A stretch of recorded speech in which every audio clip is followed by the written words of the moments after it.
Support comes from the Missouri Forest Products Association, saluting Earth Day on April 22nd with an ongoing commitment to help offset carbon emissions with sustainable harvesting of Missouri forests. Details at choosewood.com. From St. Louis Public Radio. This is St. Louis on the Air. I'm Elaine Cha. Strengthening a muscle takes many things, including resistance, repetition, and varied application.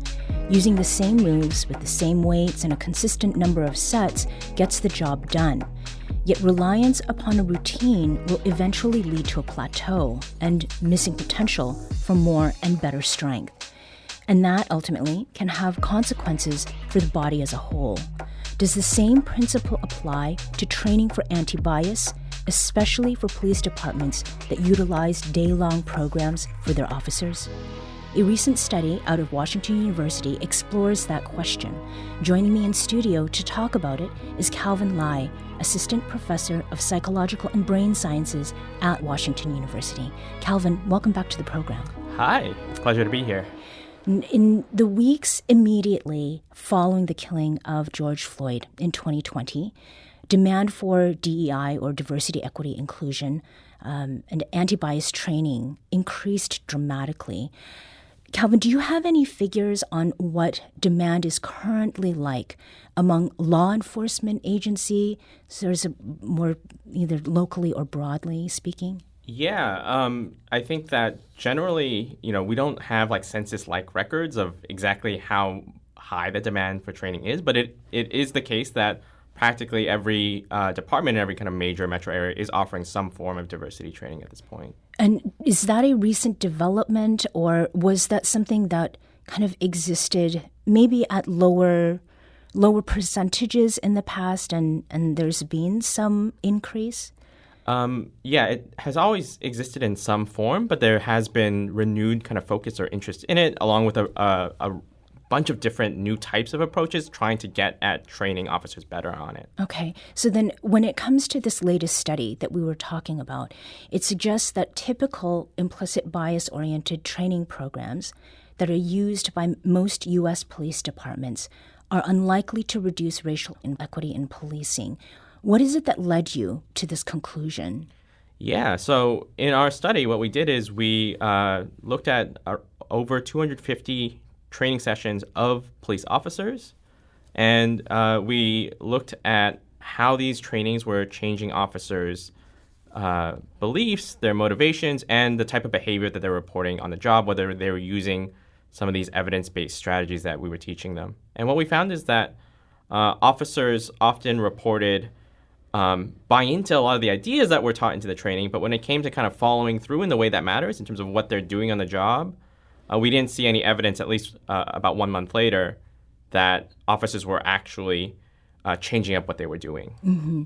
Now, the implicit bias training programs that you were looking at specifically, which ones were you looking at, and are those similar in some way to what non-law enforcement folks might be receiving in their workplaces? Yeah, so we partnered with the Anti-Defamation League to evaluate their program, which is now known as the Managing Bias Program. The Anti-Defamation League is one of the kind of largest nonprofit educators about diversity for police officers in the entire country. In some ways, it is similar to the types of diversity trainings that you might get as a part of a company or any type of organization. The scale was often much larger, as a whole day instead of maybe just an hour or a couple hours. And of course, it was kind of geared toward problems that were unique to policing, like what you might do on patrol. Mm-hmm. And who was involved with doing this research with you?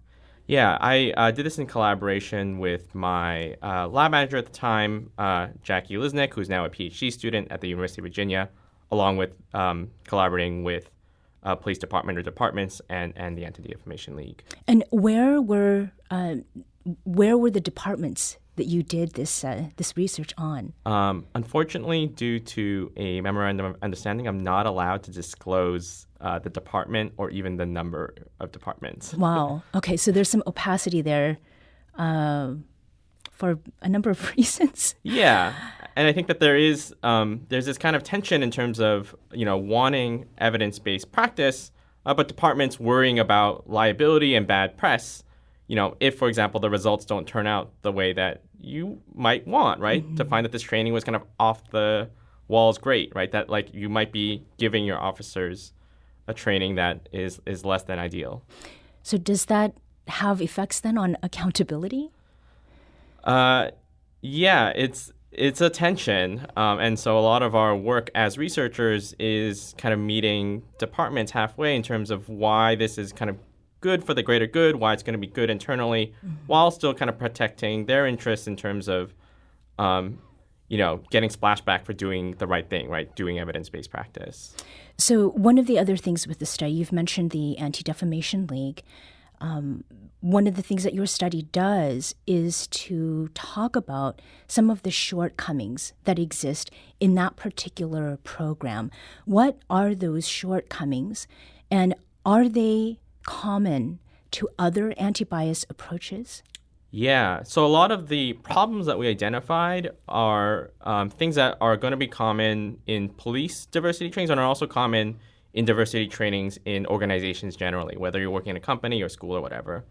One issue that we identified that is pretty common is the fact that they're pretty separated, compartmentalized from all the other kind of organizational reforms and initiatives. Many of us have had this experience of you go in, you take the diversity training once a year, and then you don't hear anything about it. It's not reinforced from your bosses for a whole other year. And the same thing was kind of happening in these departments. Another thing that we noticed that I think is a kind of continual tension is that a lot of the training, which I think is true of diversity training generally, focus on raising awareness, on making you aware of the problem. But what we find from research on behavior change is that's not simply enough to know that the problem exists. You also need to be equipped with the skills to actually do something about it. And I think that's going to be the next generation of diversity training research. So what I'm hearing is that there's a lack of integration or incorporation of that awareness into operational things, like what has to do with the day-to-day tasks and duties that a person may have, whether it be a workplace that has to do with law enforcement or otherwise. Would that be? Yeah. Yeah. Exactly. So research-based is something it's a term that's used a lot of the time. And in some of what I was reading, the question came up for me, what does research-based mean? And is that sometimes a matter of not asking the right questions? Yeah, I mean, I think that particularly within policing, like a lot of things that we think of as good practices are based off custom, they're based off tradition, they're based off like, we just know that this works. Mm-hmm. And so what, evidence-based policing and evidence-based reform means is like, let's put it to the hard test, right? If it works the way that we think it should, we should collect data and we should see if it works as it should. Mm-hmm. And here we're finding some evidence that, even though all the great intentions are there, that it's not kind of following through in terms of the trainings doing what we might want them to do in changing police behavior. Mm-hmm. And it does seem that there's recognition that something needs to be done. There's a 2021 article in Police Chief magazine that was called Addressing Implicit Bias in Policing. And it cited research from as far back as 2001. And then the most recent citation was a 2017 article from Police Quarterly. It did cite Project Implicit, which we'll talk about a little bit later. But that 2017 Police Quarterly article cited things from back in the late 1990s. So the study that you have done with this recently published study, in the context of other research that's out there, why was this study pursued? Yeah, I mean, I think that one of the problems that's kind of common in academic social science is that we get all these great ideas of how to kind of change people's minds and how to change what they do. And they might work really well when we're testing them on undergraduates or we're testing them in a kind of carefully controlled lab environment. But then when you bring it out into the chaos of the real world, whether it be with police officers or schools or companies, and there's a lot of other, we would call them variables, but a lot of other factors that might kind of make these things less effective than we want, or at least less enduring, because we don't get the kind of optimal conditions. Mm-hmm. And how can police departments learn from studies such as the one you've done?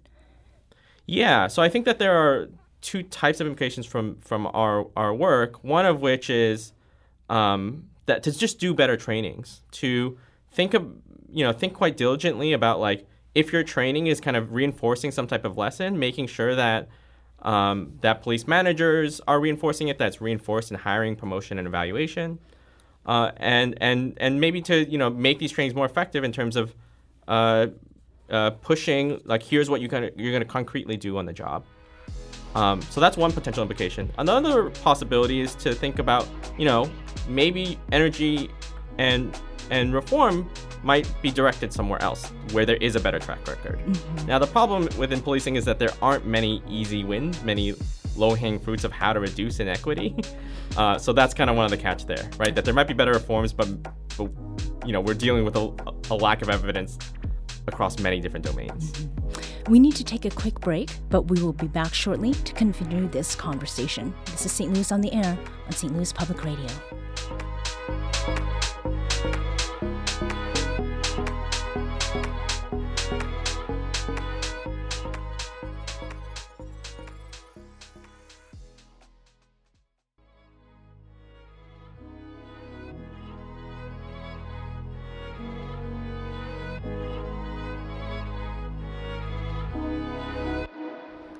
Welcome back. I'm Elaine Cha.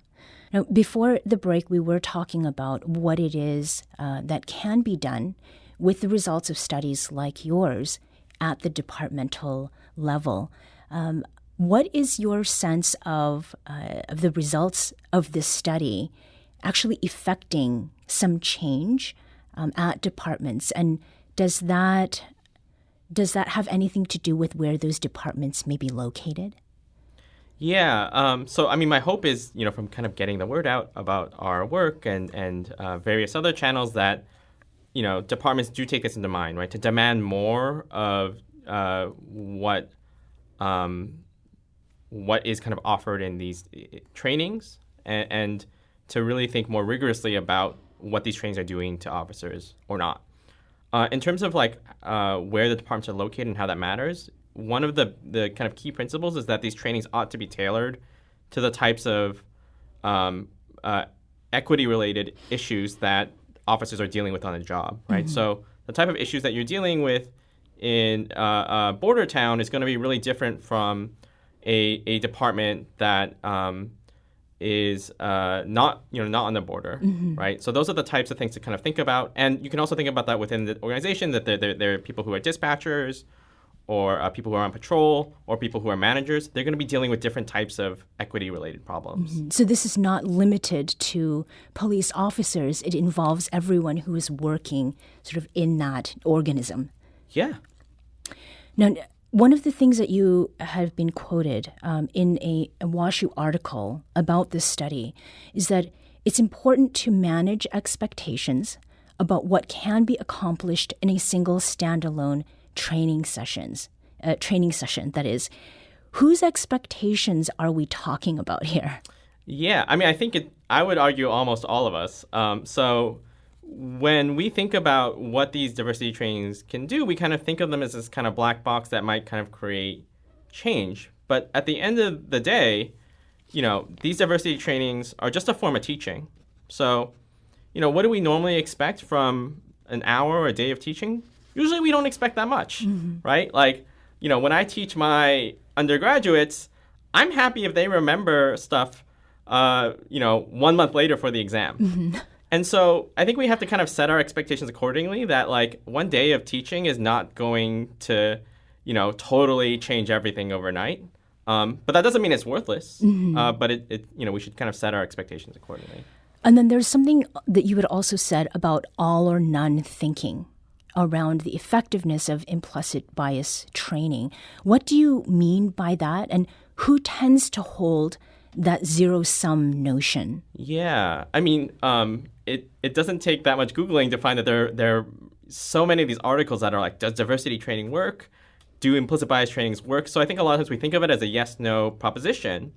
But even in our own study, we found some ways in which the trainings were incredibly effective. Mm-hmm. If you teach officers about bias, they are believing it for at least a month later. And other data shows that oftentimes, you teach people about something and they learn the facts. Mm-hmm. But on the other hand, right, it's not.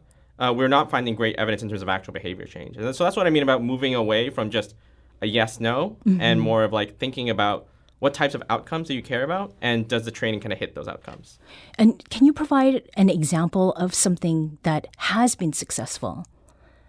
A type of training that has been successful? Yes, or some aspect of this, the training that affects the way people are thinking, increases their awareness, and that has, I guess, more sort of a stick to it? Yeah. So in our particular study, officers became more knowledgeable that bias was affecting their day-to-day decision-making. And at least temporarily, they became a lot more worried about it, right? They reported, I want to use some of these evidence-based strategies on the job to actually be more equitable. The problem is that, it's kind of like watching a great movie or documentary. You start to kind of forget about that initial motivation that you had a couple of days later.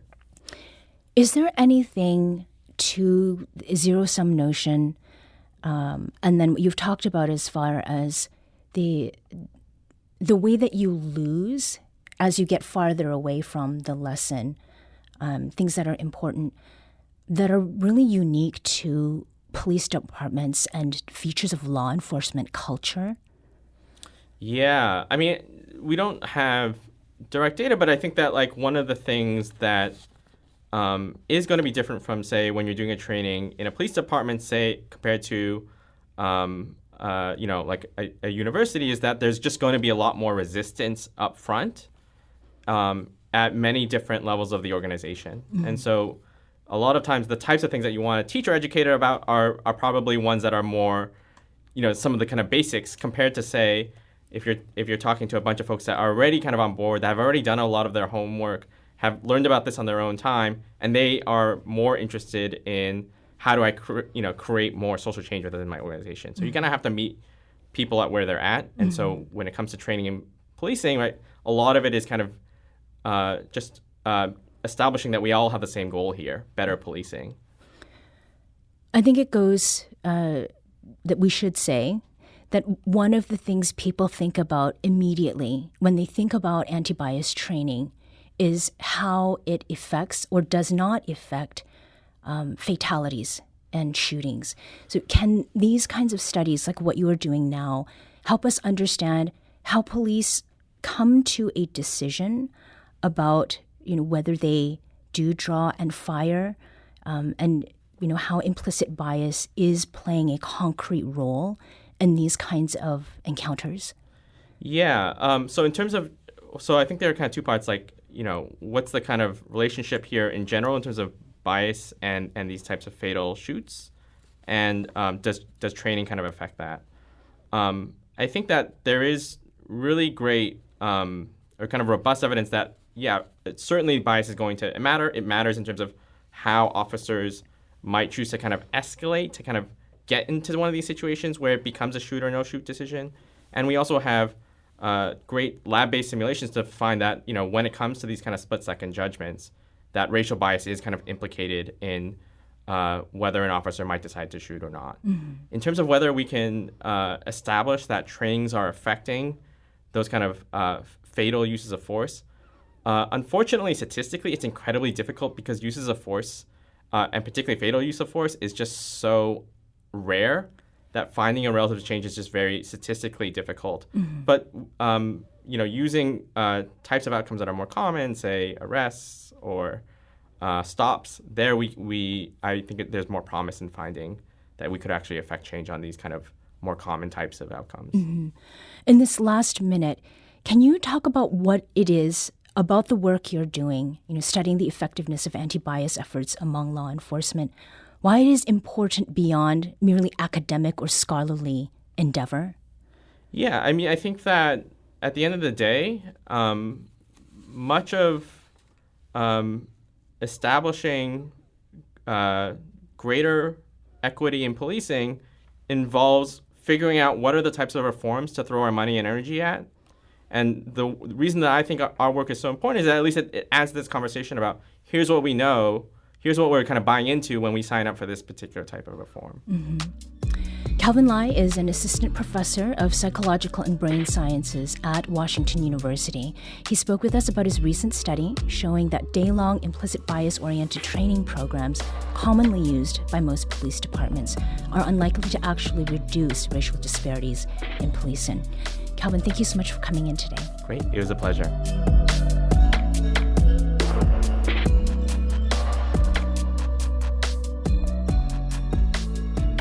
This episode was produced by Emily Woodbury. Audio engineering and podcast design by Aaron Dorr. Our production intern is Avery Rogers. Alex Hoyer is our executive producer. St. Louis on the Air is a production of St. Louis Public Radio. Understanding starts here. Our podcast proudly supports St. Louis artists by using music from Life Creative Group. Do you find yourself regularly listening to episodes of St. Louis on the Air? Suggest us to a friend you think might enjoy our conversations. And leave us a review and rating on Apple Podcasts on the App Store. It's the simplest way to help people discover our show. Thanks. St. Louis Public Radio is a member-supported service of the University of Missouri St. Louis.